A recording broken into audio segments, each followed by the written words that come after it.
नमस्ते, मेरा नाम डॉक्टर शैलेंद्र काळे। आप देख रहे हैं चैनल टीबी मुक्ति और सुरक्षा।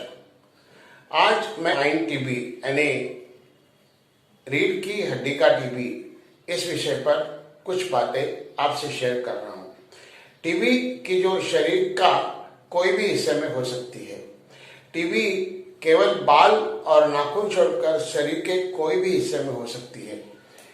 का टीबी पूरी दुनिया भर में 80% है और बचे हुए 20% में एक्स्ट्रा पल्मोनरी केसेस आते हैं। एक्स्ट्रा पल्मोनरी केसेस का मतलब जब टीबी की इन्फेक्शन फेफड़ों के अलावा अन्य जगह होती है तो उसे एक्स्ट्रा पल्मोनरी ट्यूबरकुलोसिस कहते हैं।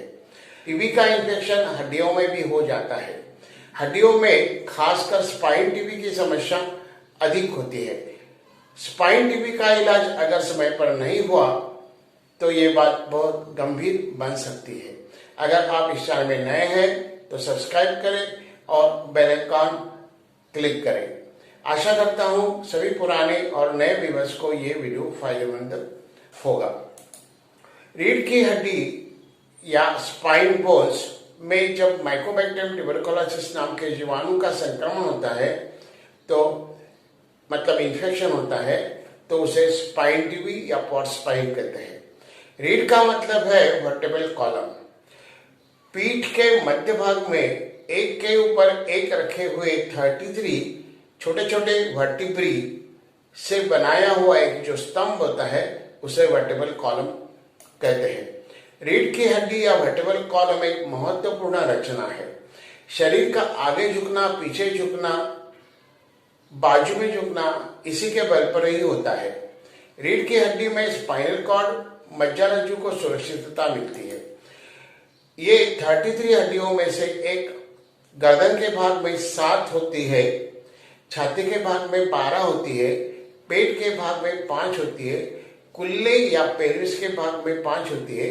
ये 5 बोन्स सक्रम भी कहलाते हैं क्योंकि वो एक दूसरे से ज्यादा जुड़े होते हैं।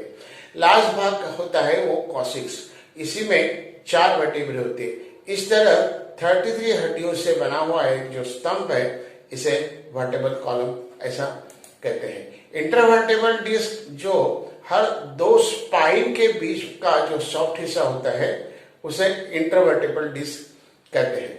स्पाइन का टीबी बहुतांश रुग्ण में लोअर बैक, लंबर स्पाइन और मिडिल बैक मतलब डॉर्सल स्पाइन में कॉमन होता है। टीबी का इन्फेक्शन स्पाइन हड्डी के बीच का सॉफ्ट टिश्यू जिसे इंटरवर्टेब्रल डिस्क कहते हैं वो भी इन्वॉल्व कर लेता है। अब जानते हैं कि स्पाइन टीबी के कारण क्या है और उसके लक्षण क्या है। जैसे टीबी बैक्टीरिया का संक्रमण होने के कारण स्पाइन टीबी होता है, ये बात तो मैंने पहले ही कह दी है। तो अब ये जो टीबी बैक्टीरिया के सामान्य लक्षण जो होते हैं वो भी इसी बीमारी में भी आ जाते हैं। जैसे बुखार आना, फीवर, शाम के वक्त बुखार रहना, ये बुखार की टिपिकल बात टीबी के रुग्ण में दिखाई देती है। भूख नहीं लगना, वजन घटते जाना, रात को पसीना या आना सामान्य टीबी के लक्षण शुरू में हर रुग्ण को दिखाई देते हैं। इसके अलावा कुछ स्पाइन टीबी के खास लक्षण जो होते हैं उसे वो है पीठ में दर्द होना।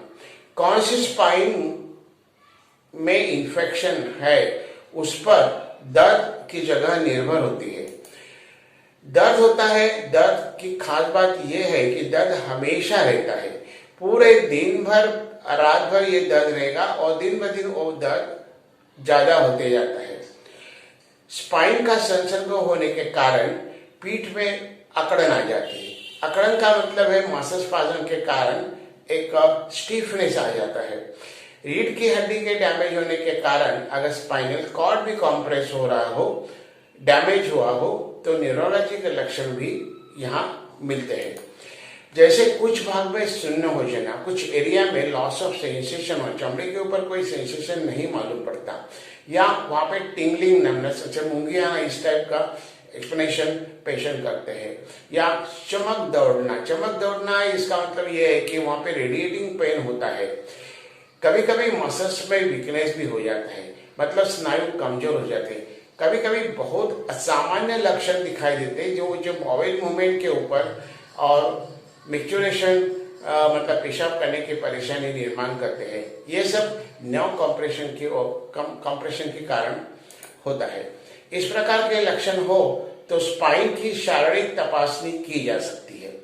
रेडियोलॉजिकल जांच, एक्सरे, सीटी स्कैन और एमआरआई इनमें से सभी की जा सकती है। रेडियोलॉजिकल जांच में हड्डियों के जो नुकसान हुए हैं और जहां पे जो टीबी के कारण जो घाव निर्माण हुआ है उसका पता लगता है। जरूरत पड़ने पर यूएसजी का मतलब अल्ट्रासोनोग्राफी भी किया जाता है। अल्ट्रासोनोग्राफी में हड्डियों के बारे में जो सॉफ्ट टिश्यू था उसके वहां पर अगर कोई फ्लूइड कलेक्शन जमा हुआ है तो वो दिखता है। अगर फ्लूइड कलेक्शन है तो एफएनएसी सैंपल लेना पड़ता है। एफएनएसी का मतलब है fine needle aspiration collection. So fine needle aspiration collection करके इसमें अगर कोई फ्लूइड जमा हुआ है या हुआ दिखता है तो एफएनएसी सैंपल लेना पड़ता है। एफएनएसी सैंपल का मतलब है फाइन नीडल एस्पिरेशन कलेक्शन। सो ये जो एफएनएसी करने के बाद जो भी सैंपल या फ्लूइड कलेक्शन मिल जाता है उसमें लेबोरेटरी जांच होती है और ये लेबोरेटरी जांच में जीवाणु का पता करने के लिए होती है, जैसे माइक्रोस्कोपी एग्जामिनेशन और सिबिनियट टेस्ट जिसे मॉलिक्यूलर टेस्ट। माइक्रोस्कोपी एग्जामिनेशन या सिबिनियट टेस्ट में अगर एमटीपी मतलब माइकोबैक्टीरियम ट्यूबरकुलोसिस नाम के जीवाणु का पता लग जाता है तो बात 100% कंफर्म हो जाती है कि इन्फेक्शन टीबी का ही है। अब देखते हैं कि स्पाइन के उपचार क्या होते हैं। सर्वप्रथम उपचार में टीबी विरोधी एंटीबायोटिक दवाइयां शुरू की जाती है। फर्स्ट लाइन ऑफ ट्रीटमेंट में 4 प्रकार की गोलियां देकर इलाज शुरू होता है। स्पाइन टीबी का इलाज 12 से 18 महीनों तक चलता है।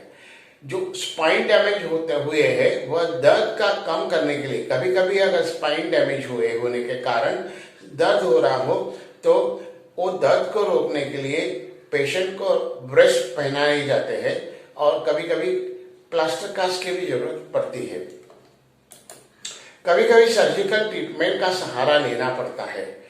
बोन फिक्सेशन, बोन ग्राफ्टिंग या बोन स्टेबलाइजेशन या commonwealth of the removal of the debride, इस प्रकार की सर्जिकल ट्रीटमेंट का सहारा लेकर रुग्ण को राहत दी जाती है। अब बात आती है कि पोषण तत्वों की खुराक। ये बात तो 100% सही है। हर टीबी व्यक्ति को उसके पोषण में सुधार या उचित पोषण लेना बहुत जरूरी होता है। यहाँ पर हड्डियों की बात आती है, इसलिए उसे सही मात्रा में प्रोटीन, साथ में विटामिन्स में विटामिन डी की बहुत जरूरत होती है और मिनरल्स में कैल्शियम की उच्च मात्रा की खुराक आवश्यक होती है जो लंबे टाइम तक दी जाती है। संपूर्ण टीबी का इन्फेक्शन हटाने के लिए 18 महीनों तक की दवाइयों का योजना की जाती है। दोस्तों, दवा का सेवन पूरा कोर्स होने तक नियमित रूप से करना बहुत महत्वपूर्ण है।